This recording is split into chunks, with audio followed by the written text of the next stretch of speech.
Hi, everybody. Welcome to the Corn Belt Newsletter podcast. This is Josh Mansky.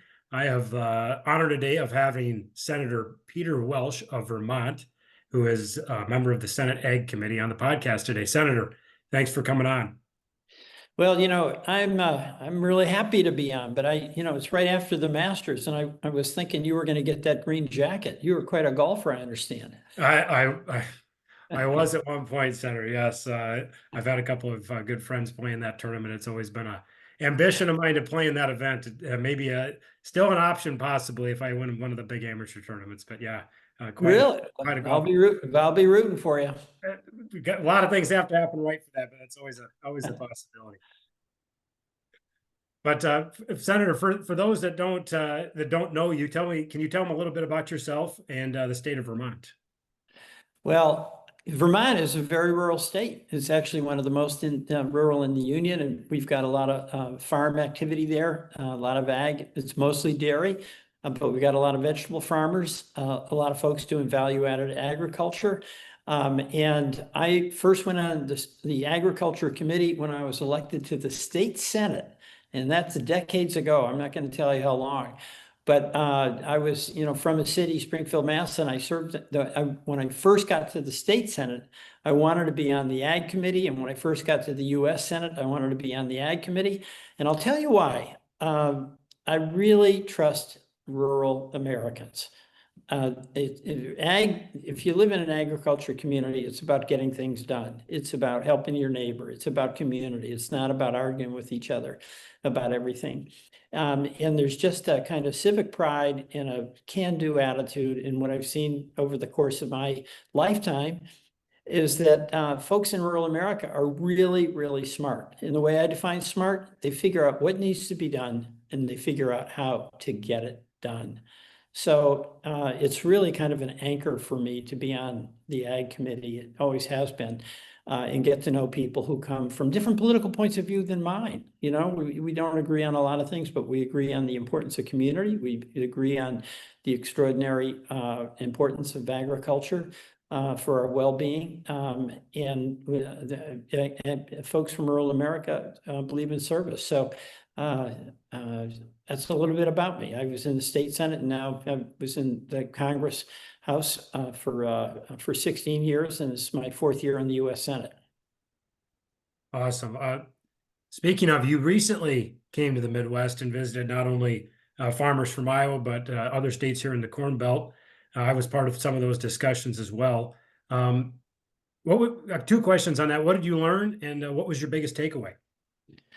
Well, there's two things. One, just personal, and that is I really like Dairy Queens. All right. I've never had one, and it was like an astonishing experience for me when the server held it upside down, and I was worried about it. And I found out, no, that's the way you do things out there.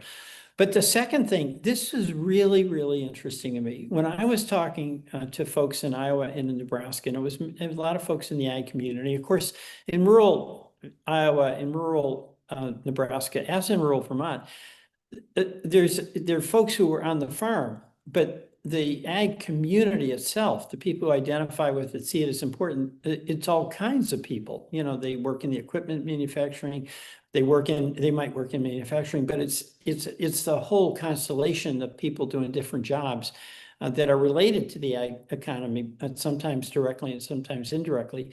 But when I was talking to both states, it was like I was talking to Vermont farmers and Vermont rural folks, because the challenges that the ag communities in Iowa and Nebraska are really very much the same as they are in Vermont. And what is that?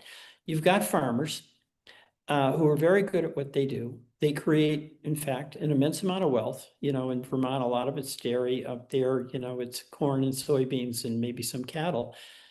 But that wealth that they create through their incredibly hard work, they don't get the profit from it because they're getting squeezed at both ends. They get squeezed at the supplier end. There's too much concentration so that the prices for inputs that your farmers and our farmers in Vermont have to pay for fertilizer, for fuel,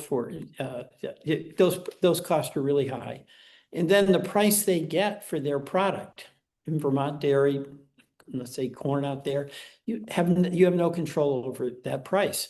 So there's a lot of folks on the input side, these oligopoly corporations that make a ton of money. And then on the buy side, it's very low prices, which is good for the buyer, but bad for the farmer. So it's not a sustainable situation. And yet the values of a lot of the folks I met in Iowa and in Nebraska reminded me very much of what we admire in Vermont farmers. They really do want to have intergenerational transfer. It's a way of life, okay? But it can't be sustained unless we have farm policies that make it possible for the farmer who produces the wealth to get a share of the wealth and not have it just go to the input providers and then the buyer. So, one of the things about a farm bill is I think we've got to address some of these challenges where we've got to put the farmers first, because this is not a sustainable situation. And it's a threat to the communities that are under a lot of pressure in all of our ag states across the country, from Vermont to Iowa and beyond. Well, speaking of a farm bill, when you were in Iowa, the discussions that we had, you talked about not just the farm bill, but getting the right farm bill. Two things on that. Where are we at when it comes to getting a 5-year farm bill? And then what are some of your priorities that are really important on getting the right farm bill, Senator? Well, we're stalled on getting a 5-year farm bill. And a lot of that has to do with the dysfunction that we're suffering here in Washington. And I can go on about that a little bit, but I'd like to talk about what I want in a farm bill. First of all, I want the farm bill to work for farmers first, okay? And there's two big elements that have traditionally been in the farm bill. One is what we do for farm policies that has a direct and immediate impact on the farmers. And the second is the nutrition program. And there's been, up until recently, a unity of objective. The farmers and the nutrition advocates work together because farmers take great pride in the fact that they produce things that feed America, feed the world.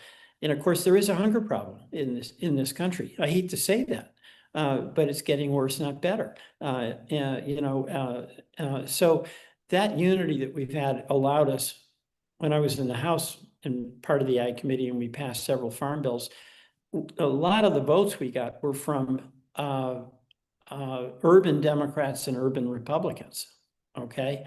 And they were not so much motivated by the farm policies and living in the agricultural parts of America. They saw the nutrition program as something really important for the people they represented. Well, that unity's been broken, unfortunately. In the House, there's a group that is focused on the budget, the Freedom Caucus, and they are against both the nutrition program and in many cases, some farm support programs. So I think that's been a real challenge, especially on the House side, because I actually think we've got good leadership in the Senate, Republican with John Bozeman and Representative Thompson, Republican from the dairy state of Pennsylvania. But you've got those internal politics that are an impediment. But another thing in the Farm Bill that I want to put farmers first is I think we should be doing something about the oligopolistic prices that are just tough for farmers. Fertilizer prices, if the price of corn goes up, the price of fertilizer goes up. It's like you can't get a break if you're a farmer. So I'd like to see us in the Farm Bill take on some of these economic challenges that are causing so much pain for our farmers. Second, there's an opportunity where we have public policy that helps the farmers let us address the climate issue. And by the way, I think that's real. It's off the rails now. But you look at Iowa and you see out there all the wind you guys developed out there, and that has provided some supplemental income for some of the farmers who have wind facilities on their property. There's a lot of talk about regenerative agriculture.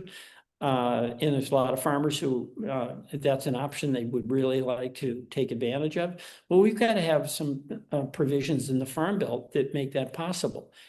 Other things in the Farm Bill that make sense to me are trying to link local production with local consumption. Now, that obviously, if it's a big corn and soybean farm, there's a lot of export issues, and I want to get to that in a minute, that affect the markets and in the income of the farmers. But also in a lot of parts of our country, like Vermont, farmers, dairy farmers were prohibited from putting whole milk in our schools.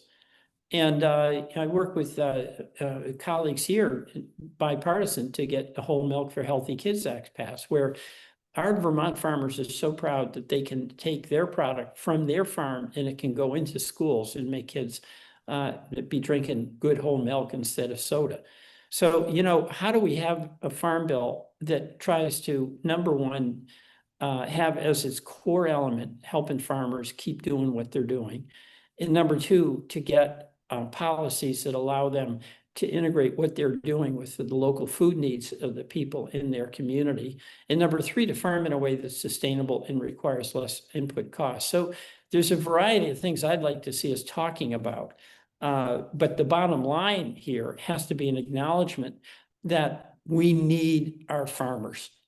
And if we're going to keep our farmers when they're dealing with an incredible cost of inputs, the cost of land, we've got to have public policies that allow them to sustain that. We can talk a little bit about the tariffs and other things that are really making it tough for folks in Iowa and Nebraska, if you want. Yeah, we can get to that. I want to hit on an important point that you were talking about there. And speaking of the Farm Bill, and then also I wanted to get your thoughts on, this has to do with the concentration within agriculture. It looked like the administration through the Department of Justice was doing an investigation within the fertilizer industry. Again, another two-part question for you, Senator. What are your thoughts on that as far as their investigation with the Department of Justice? And then also how that could possibly relate to having a competition title within the Farm Bill. Well, I'm pessimistic about their investigation, and I'll tell you why. Just in another area of antitrust, initially there was a person appointed in that division, a woman by the name of Gail Slater, who I thought was terrific. And she was working hard to break up some of these concentrated market powers, oligopolistic powers. She did something about Live Nation, the ticket seller that's ripping people off, and she basically got fired. Okay.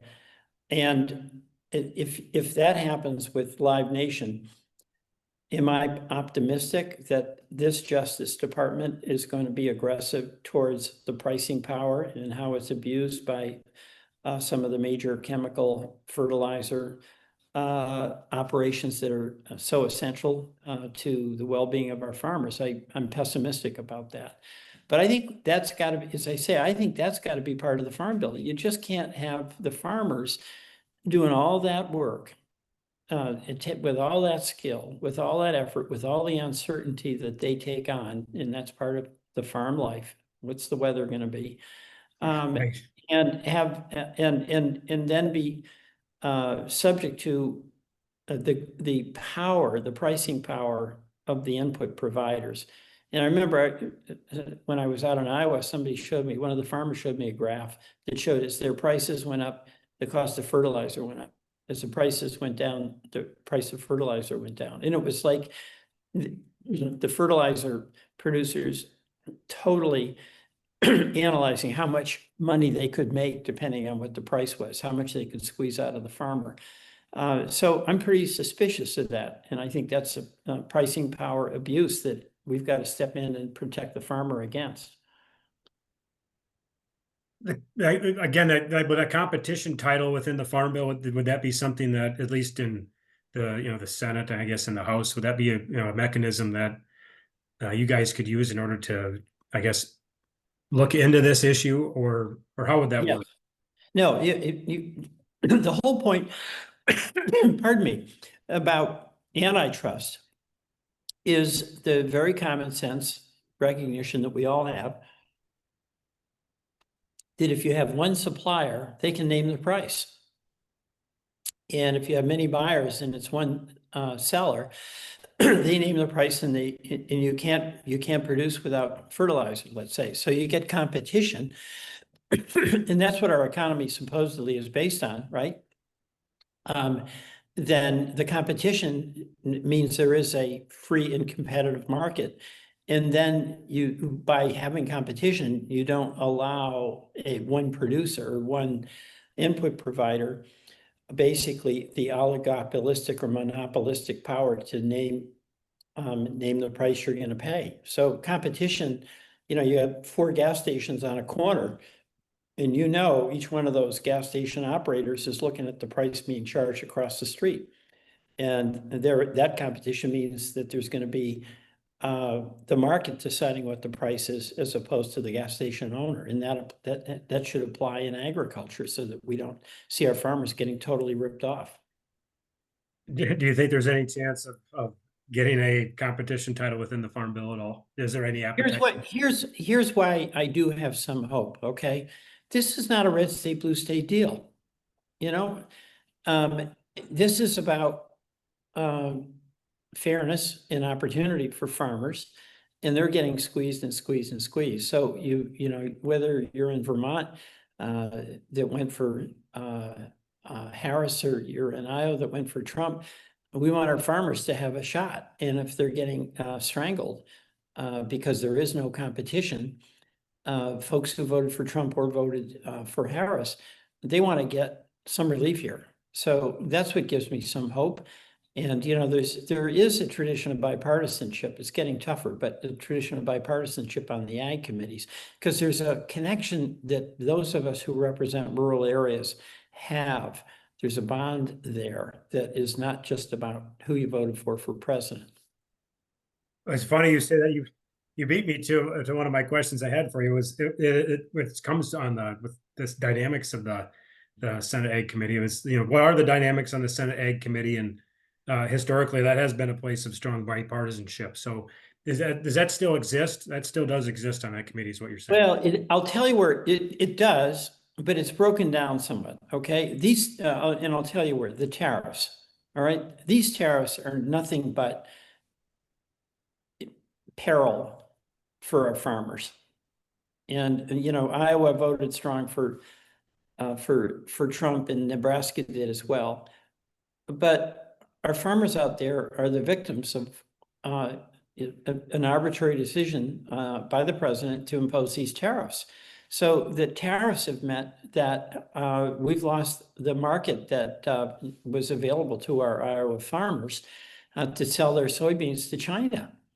And what I am so upset about is that 2 things. One, we lose that market, and China now is buying from Brazil. It's not like you flip the switch and suddenly those markets are available to our Iowa farmers again. So I'm very, very concerned about that. And, I frankly think that there should be more pushback from farm state senators who happen to be, by and large, Republicans and really care about their farm economies. Far more pushback against Trump on these tariffs because it's doing so much harm. But the other thing I heard from the farmers out there, which I really, really respect, the president is talking about some relief and taking some of that tariff money and sending it to the farmers, and they need it. Okay, so this is not a problem they created. But every farmer I spoke to said they'd rather be selling their products than getting a government handout. Yeah, we want a market. Absolutely. Yeah, we want a market. We want to make our product. We want to use our skills, and we want to sell our product at a fair price. And yeah, we take a lot of pride in what we produce. Exactly, and rightly so. Speaking of that, Senator, kind of on a different topic, but it affects us just the same. The USDA reorganization. What do we need to know about that, and how is that going to affect those of us in rural America? Well, I'm worried about it. Okay, USDA in Vermont, which I can speak about, is very popular. And that's been through Republican and Democratic administrations. And a lot of the services that our USDA provided were provided by people who had roots in the community, knew our farm issues and knew our farmers. There's two things happening at USDA. One, there are Doge cuts. I mean, it's just a big cut in the USDA, and that raises a pretty substantial questions about whether they're going to be able to provide service. Second, the reorganization has been undefined. So we're up in the air and really uncertain in Vermont, and I'm sure this is true in Iowa, about what does this mean? The dust hasn't settled on that. But what is that USDA, which is dedicated to the rural communities and the farmers, that's been important. And all of us are quite open to always assessing what reorganization we could do that would make us be more efficient in the delivery of the farm services. But we don't want to have it just wrecked or decimated. One of the other things in the so-called reorganization is wanting people to go from their local location to a more centralized location. That's a really bad idea in my view. We want our Vermont folks in the USDA to be in Vermont. If they're out in Iowa, that's not going to help us much in Vermont. And if your Iowa people are in Texas, that's not going to help you much there. I think there's a lot of shared concern on that. What I just said, I think a number of my Republican colleagues would say. But that uncertainty is, I think, harmful. How much does Congress have as far as a say in that reorganization effort? We could have a much bigger say than we do. I mean, this is where I'll be a little critical to big critical to Congress.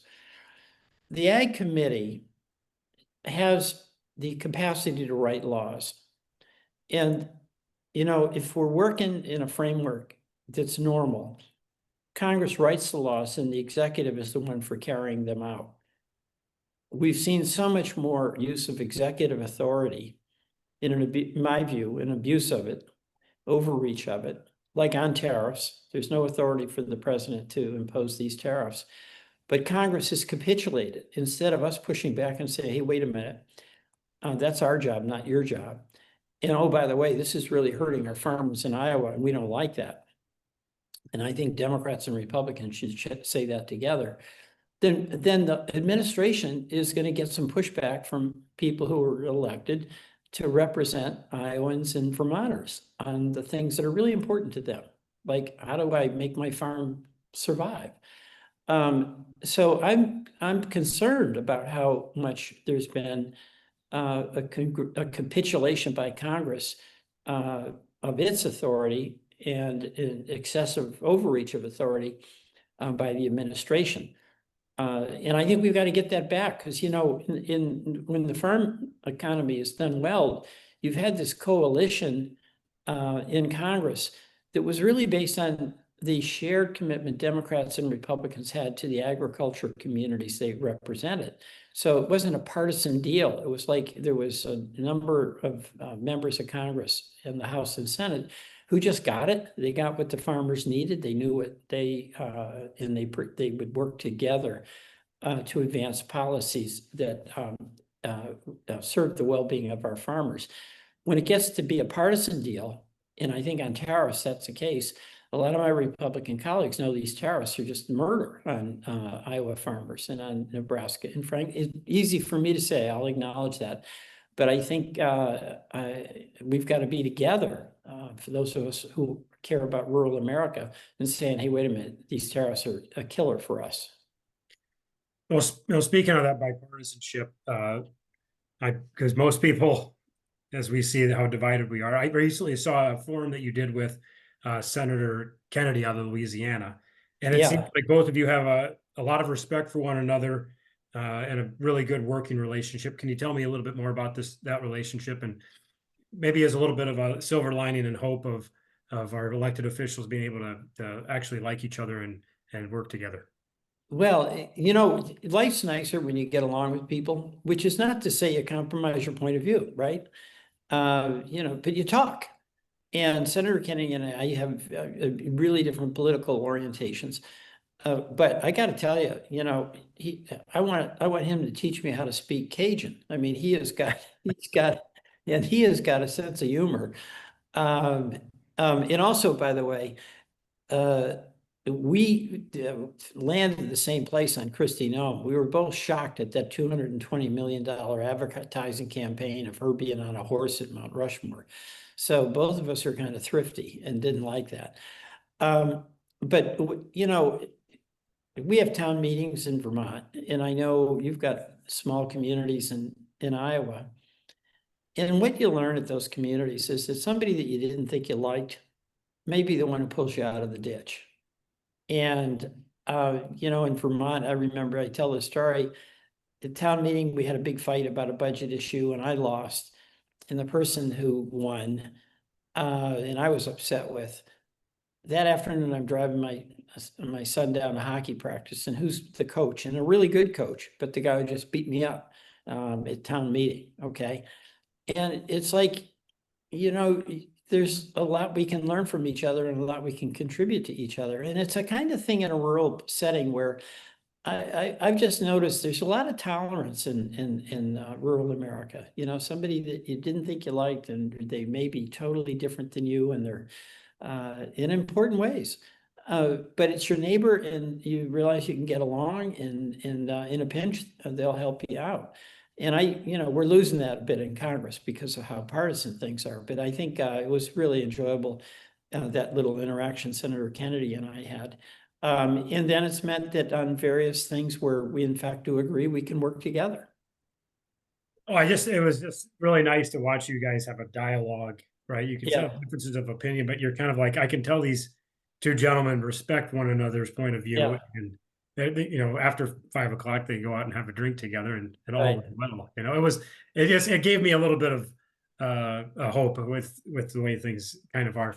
On that point, Senator, you do have some bipartisan legislation that you're working with Senator Smith out of Mississippi and Justice out of West Virginia. Do you want to speak on that just a little bit? Well, this is about housing, okay, in the USDA. This is Senator Jim Justice and of course Tina Smith, not Tina, Cindy Hyde-Smith. And again, we're not politically aligned. They're both conservative Republicans. Some people say I'm a liberal Democrat. I think I'm common sense. But the USDA has had a loan program that has been really good for rural Americans. It hasn't been updated in 70 years. So you have to be in a community of 2,000, and it basically means very few communities can get access to it. Our legislation updates it, and it means 10,000, and it really is going to expand access. And one of the things about USDA with its loan programs is that you've got USDA in rural America, a lot of places where you don't have as many banks, and they're really small banks. But also the USDA folks, and we're going back to our earlier conversation, they just understand rural America a lot better than the big banks. So this is about getting service more broadly available to people in small communities across our country. And obviously housing, part of it is you need access to credit. So this would expand access to credit. And again, this is sort of a common sense deal. I mean, people in Cindy Hyde-Smith's state and Senator Justice's state need housing. It's a real challenge. That's the same is true for us in Vermont. So what I find on this quote bipartisanship, it's not just about kumbaya and let's get along. It's about acknowledging that the challenges we face in Vermont on housing, on the cost of healthcare, on how farmer input costs are ripping off the farmers. We share those problems.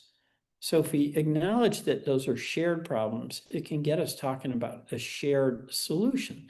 So I don't have to persuade Senator Justice to say like Joe Biden, to work with him because he likes the people he represents and I like the people I represent, and we both want to do good for them.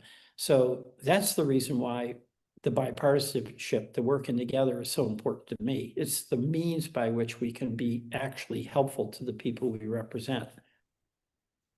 I think that's a lesson for all of us. Senator, you've been so generous with your time. As somebody who's known to be pretty upbeat myself, I always like to end on a little bit of a silver lining. What kind of silver lining can you give the listeners here? Well, I'll tell you, You. I read about your golf, and I'm very envious of your skills. And the fact that you still think there's maybe a future with you wearing a green jacket Well, makes me that I may be a point guard for the Boston Celtics. Okay. I don't know about a green jacket. If I could ever, if you play, there's a couple of amateur tournaments that if you play, Yeah. you win, you would be able to play in the tournament. That to me, Oh being my able to God. play in the tournament would be the equivalent of wearing a green jacket. Well, I'll be I'm not good enough to be your caddy, but I'll offer to be your caddy. That sounds great. That sounds great. Senator, thank you so much for your time today. Yeah. Thanks, Josh. Bye-bye.